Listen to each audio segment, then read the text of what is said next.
Sir, kailan ho ulit may matutumba na mayor? Depende na lang sa intriga mo kung saan ang mas marami. You are from ABS-CBN po, si Doris Bigornia. akala ko sa Lebanon. Pwede man lang mag-toilet break habang nag-aantay? Sige. Okay. Pangatlong ihi mo na yan, Mar. Bakit naman nila ayaw tayong magsama sa isang kwarto? Nagtataka din ako. Ikaw ata nagsabi, huwag mong ipapasukin si Duterte dyan. Nauna ka sa akin dito. Yung convoy mo, sinusundan ko. Ako mas sino makasama ko sa kwarto, basta matino. Ako na yun. May we acknowledge the presence of Governor Davide, Congressman Luigi Quisumbing, Congressman Advincula, Mayor Tommy Osmeña, Attorney Mike Toledo, Mr. Lourdes De Vera, Secretary Ace Durano. Wala akong nakilala dito. Mukhang talo na ako dito sa butuhan. Hindi, ganito na lang. Yung hindi natawag dito ng dalawa, dito na kayo sa akin.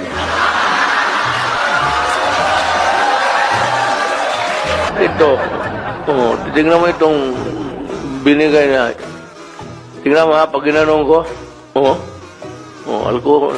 Yan. Kaya ako, kanina pa ako, sige, naglalaro ako, nag-enjoy ako na pati Sprite. Alcohol. Ito si Bong. Sige siya pag pinapanood niya yung gimmick mo doon sa... Sabi niya, tignan mo talaga si... Sabi ito. Sabi ko, huwag mong gawin, baka hindi totoo yan. Totoong patulog-tulog siya, pero... We can only say good luck and may the next mission be accomplished. Pupunta rin ako dito kasi nandito si Vice President. Kung saan siya nagapunta, nagpasunod-sunod ako. Biyuda kasi. Anod ba ako sa... anod ako sa asawa. Ma'am, balita ko may boyfriend. Do not be offended, pero yung sabi nila, hindi yung totoo.